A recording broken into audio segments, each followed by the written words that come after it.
Etymologically, the word inspiration derives from a Latin word which means to breathe in. So that inspiration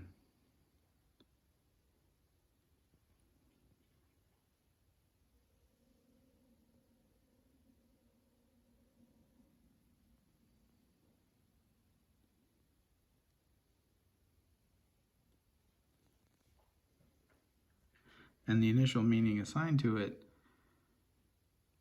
meant to come in contact with spirit as a form of breath, so that the receipt of the third branch of deity in Christianity, the Holy Spirit, could be described as an inspiration. And of course, it belongs to other understandings of a relationship with divinity as well. If one has ever been inspired by a spirit, there's typically a gasping that accompanies it. And this kind of inspiration is usually accompanied at the moment in which it's received by a kind of physical convulsion, that may begin in the solar plexus as a feeling of air rushing into the body in a place of being almost impregnated with the spirit, or it could begin in the throat, where there's an involuntary taking in of breath. And this type of inspiration is the kind of inspiration that's described when Moses carves the holy books and the Ten Commandments of the law. It's described when one receives the inspiration of a spirit in the form of a dance. It's described in the way that even to some extent the inspiration of the poet by the muse sort of recovers this idea that belongs to the origins of the word inspiration. But generally, the way that we use inspiration today is quite different, and I generally detest and despise the use of the word inspiration, and I'll demonstrate why. So, what we're looking at is a motivational poster.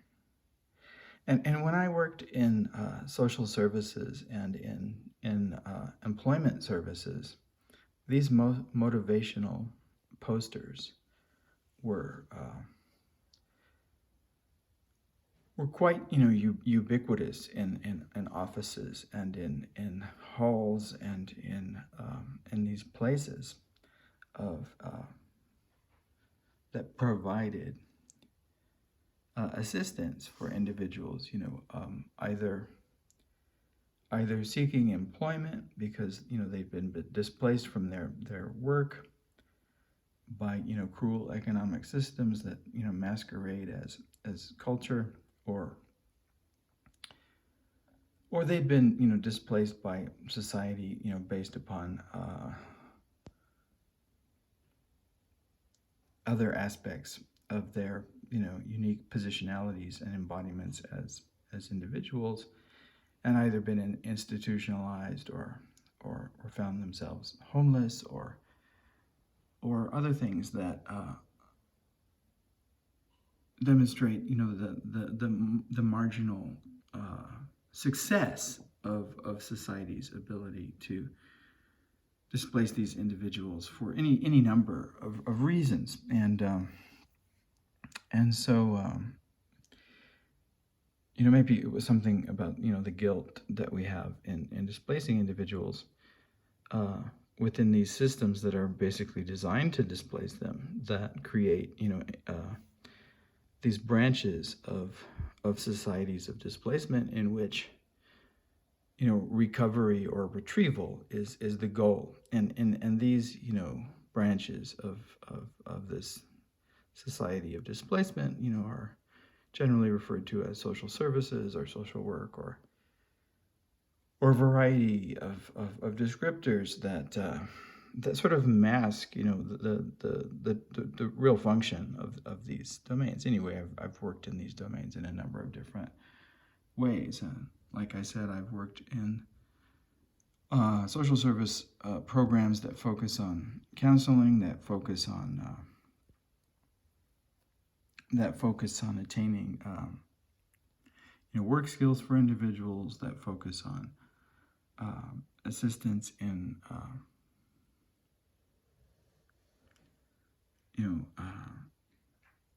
for individuals to acquire financial assistance and resources, and I've worked in job situations that bring services that already exist in the community to individuals. And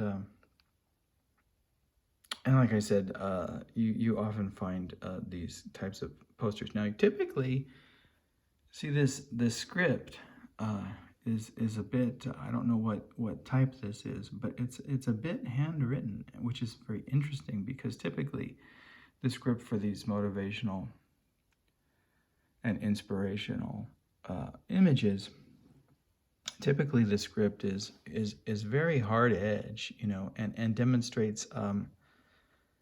It's very interesting because it demonstrates the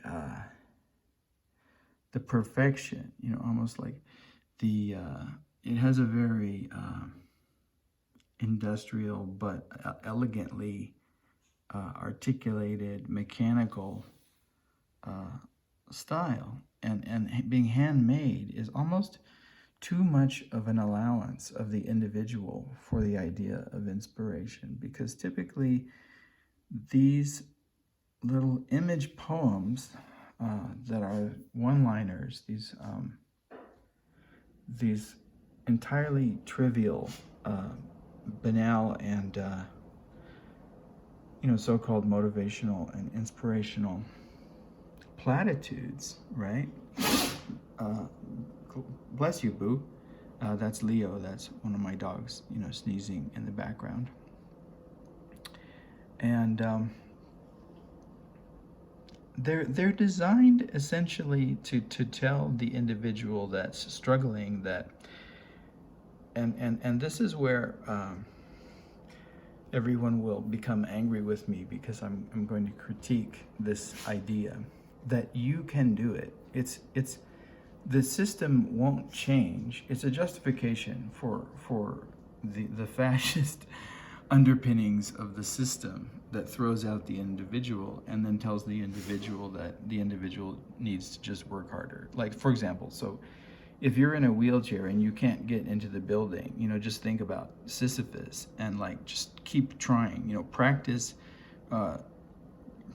rolling the wheels of your wheelchair until you finally get so good at it, that you'll be able to get in. Never mind that it took you 30 years to be able to get into a building that could easily have been accommodated to meet your needs. You're the hero because you worked so hard to get into the building. Then they show the individual in the wheelchair, sitting in the building next to all of the able people for 5 minutes, and they take a picture and say what a hero this individual was that practiced for 30 years to get into the building. And then, promptly, after the 5 minutes spent, photographing the heroic individual in the wheelchair, everyone goes back, to sitting together. The ableist bodies all sit together in the building and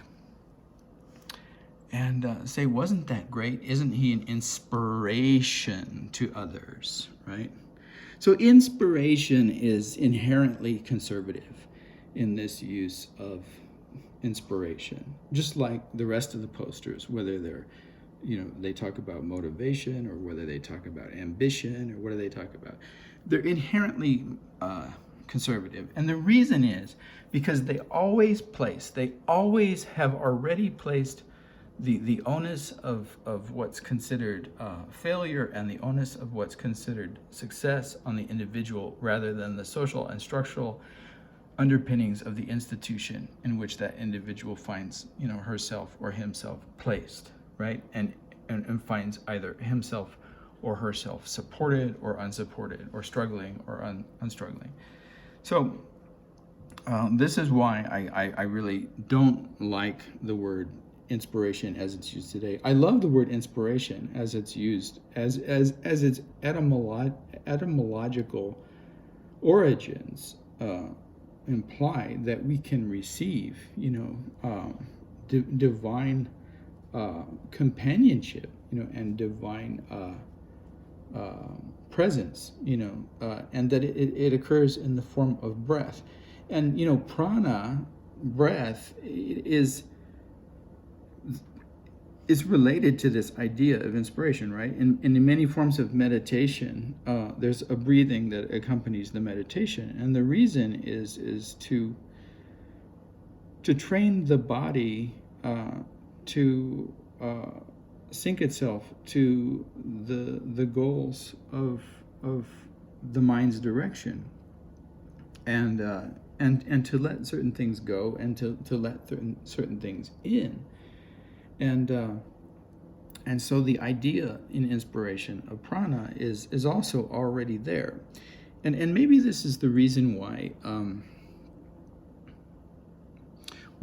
I hate so much, or hate is a strong word, and one should be careful how one uses it, but and even in using the word hate, I don't like to use it, so maybe I should find another one. But I really dislike the way that this word is used in social services, but also in other areas, when the word or this image becomes a performance. So I'll talk about the way that this type of thing can become a performance. Bless you.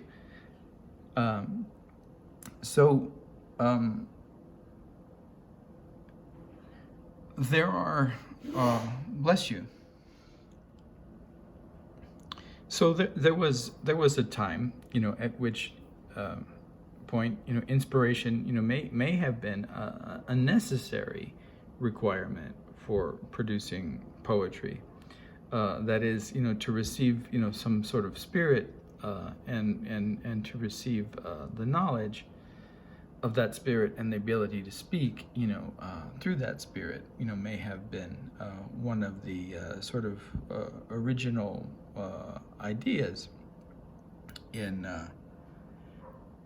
the receiving of a muse, or something like a muse, or a proto-muse, even receiving an Angelus, or receiving, some form of part of the divine, may have been a requirement in understanding, that one was uttering these types of sacred words, or poetry, or something else, whatever it was described as, this kind of singing of the divine. But inspiration, finds its way into poetry and poetics today, and not always in similar ways, or constructed in the same manner. So I'll talk about some of the ways that inspiration finds its way into socially constructed situations in which poetry is either discussed or presented or performed, and and how the deployment of this word is ideologically loaded as a descriptor. So one of these situations that I'm thinking about is, and I won't mention the platform, but recently I saw a presentation of a company of poets, and one of the poets, in one of the poems that the poet read, described, having been rejected by all of these, literary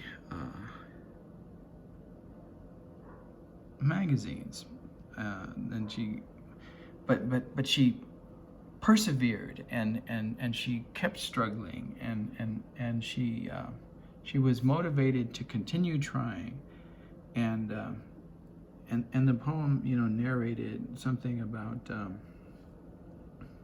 Actually, no, I'm wrong.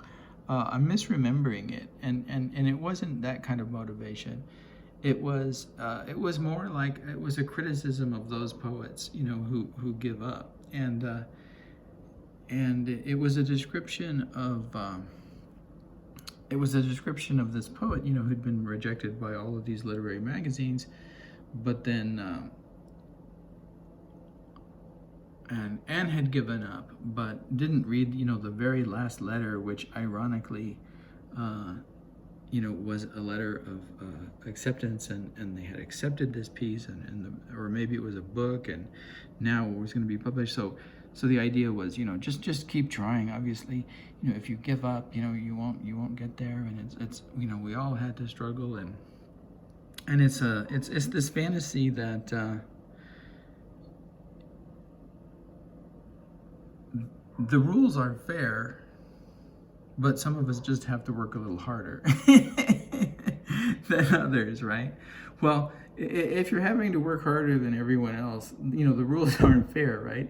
So I've talked about this before, how displacement and inherent biases in systems of exclusion and systems of inclusion for certain types of positionalities, right, create criminality, right? Okay, so let's say you're African American in a racist society, and you don't have the opportunities that other people have. Like, you don't have a good library, next to your home or your apartment building. You don't have resources because you don't have the money for the resources to buy books, or you don't have the money to take 15 different PSAT tests, or and this lack of resources, right? You could say, well, you can overcome that lack of resources through monumental effort. Well, that's true, but you don't have to even listen to Malcolm Gladwell to figure out, to be, to intuitively understand that's inherently unfair. That why should you have to put in that much extra motivation to do something that you have an equal right, to have access to? And we can see this, sometimes in areas, where we participate in a dimension of or positionality that is suppressed, or that is. That there are biases against, or that is excluded, by the social markers of the society. But sometimes, for some reason, it's harder for us to see that same, those same laws of exclusion when they apply to positionalities that we don't see ourselves belonging to. So maybe that's why we should try to see ourselves as belonging to all positionalities that are marginalized, whether we actually belong to them or not. I mean, the side effect of this piece that I'm doing, today, could be, something like, try to imagine yourself as, or become that, like occupy that place, and in order to, right, not just to feel it, but like in order to really understand it completely, and to work oneself into the struggle for it, so that one isn't in this continual position of offering platitudinous, pointless advice about, inspiration. Okay, so this was one story, like, don't give up. The very last letter, the one that you didn't open because you gave up, was the letter that like said that they were going to publish your work. All right, okay, so that was one example. And then recently, and it's very difficult to talk about this, because when you point this stuff out, then people will say how cruel you are and how unfair you are to these people that have such great intentions and aren't, tyrants or whatever. They're, they're very charitable, like, and they love these displaced people, and they've always had a place for them, and to say they don't is just so unfair. But so, one has to be very careful, because there are ramifications for criticism, right? Like, if you criticize that the door was closed for anyone, the door is forever closed to you. And this is one of the ways that the system works, because it keeps just telling you, just be inspired, just be motivated, just face the system, right? And it keeps reminding you, and not with this kind of type though, right? But it is the actual work that you choose to do every day that makes you successful. It's not the way that you fit in, or the color of your skin, or that you don't require a wheelchair to get, that you don't require a wheelchair to move in space, right?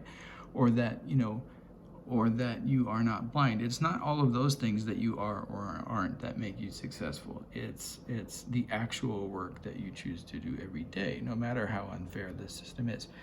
So here's another little anecdote of this idea of inspiration and why I really detest it. So again, in one of these poetry situations recently, an individual with a disability was invited to participate, right? So this individual was placed, not quite at the table with the father, of the discussion. And I say father very intentionally, right? So this is the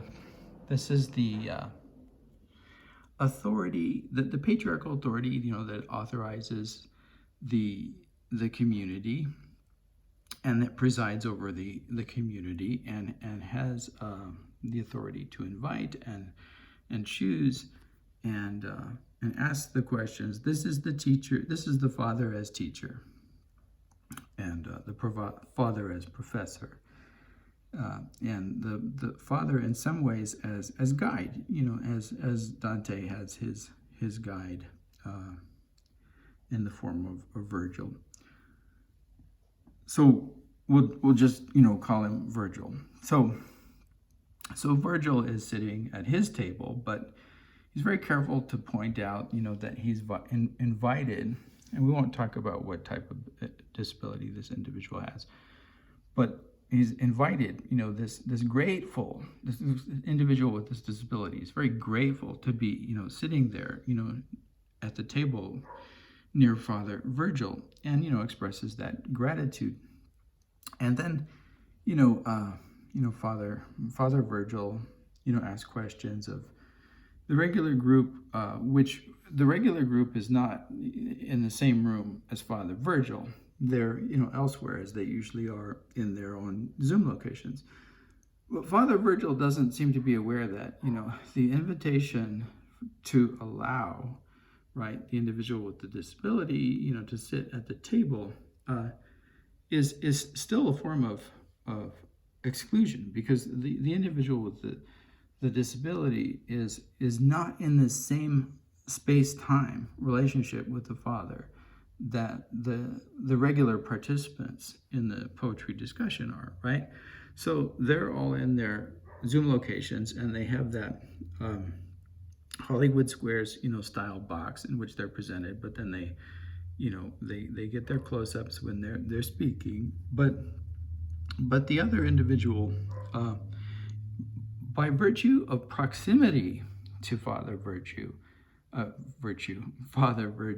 is still isolated and singled out in a way that that quite clearly, right, marks that individual as being different from the rest of the group, and you know, and this is a one-time shot. You know, this individual isn't, this performance, you know, of this inspiring individual is not, you know, designed as a inclusive measure to bring this individual into the discussion, but it's to show us all like the magnanimous and generous characteristics of Father Virgil.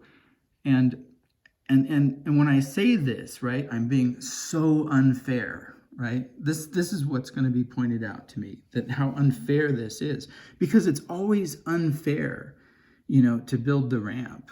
It's not unfair to ask, you know, the individual to spend 30 years learning how to climb into the ramp. And it's like, well, if you had just asked us to build the ramp before, like years later, you know, when you, after you've like been asking them to build a ramp for 50 years, you know, and finally, like, you make your point and get it into the press or whatever, then they're like, well, if you just asked us to build the ramp, you know, we would have built it, you know, 50 years ago. It's like, I had been asking you for 50 years. It's too late, okay? So now I'm old and dying, and I don't have a job. And now you want to tell me that you would have built a ramp, even though I asked you to build a ramp like 10,000 times.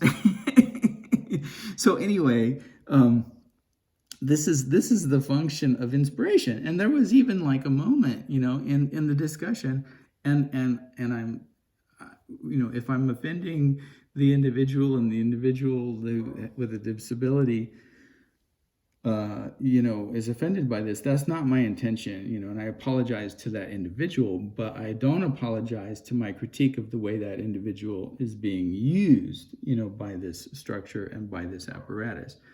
But there was a moment, you know, and the paternalism, you know, of the whole thing. I mean, it was embarrassing, you know, so that the individual, you know, obviously he's like brilliant, you know, and had this very like, because of certain limitations in his ability to write things down or communicate lengthy communications, he had to condense, right? So you condense all of these ideas into the simplest form possible, because by necessity, you don't have the ability, you know, to extend it in time and space over long stretches of verbalization or long stretches of textual representation. So these very concise, pithy observations about what's going on in the poetry, and then the exaggerated and embarrassingly saccharine and performance of praise and approval. Wow, that's amazing! What a great thing to say! And I don't know if the individual was aware of the ridiculousness of the performance or not, but Virgil, you know, it was very uncomfortable for me, you know, to watch, and you know, and my discomfort, I'm sure, will be seen as, you know, something incredibly and extraordinarily unfair. But I'm inspired in the old sense, right? And I know that, you know, people don't believe in the old sense anymore, and that's not, you know, my business to convince people of whether there is this or not, because I don't deal with these posters anymore. That's not my job. This has always been my job.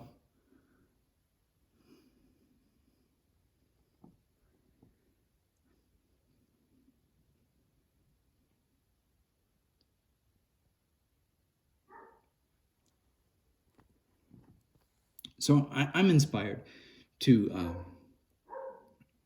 do the work that I do in the old sense, right? And you know, for that reason, I'm allowed to be unfair, and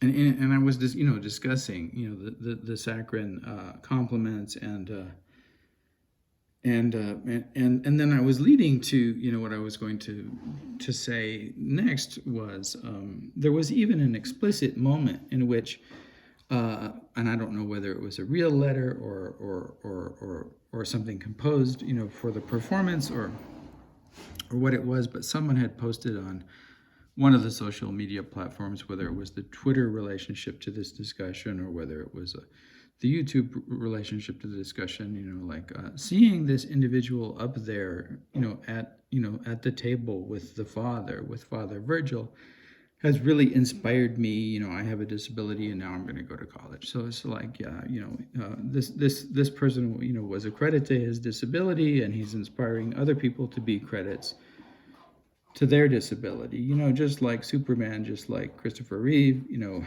was an inspiration as this individual who, you know, didn't need the ramp, right? That had all these big plans, like Jeff Bezos has plans after he destroys the world and after everyone dies, you know, of you know, the COVID virus, you know, that he's profited from and made $40 billion on selling disinformation about, you know, the virus, and that he'll just launch, you know, the remainder of the human race into outer space and will convert, you know, Mars into a inhabitable environment. You know, it's nonsense, right? So that was the inspiration for this piece. You know, the nonsense and the continual like failure, like after all of this time and all of this energy that so many of us have put into like getting people to understand like the way that the structural apparatus of the system is exclusive, that there's this like continual and subtle like but denial of it all, but it's not. If you were just inspired, you know, if you were just inspired enough, you know, and that's where we really need to focus our attention. Like, inspire Denny. Don't change the apparatus of the system to include Denny. Just inspire him enough that even though that Denny is blind and in a wheelchair and has certain cognitive limitations, that he'll in some way, you know, find a way, a means and a manner to climb that tree. And once he does, he'll sit up in one of those branches or beyond race and, you know, and shoot the breeze with Father Virgil.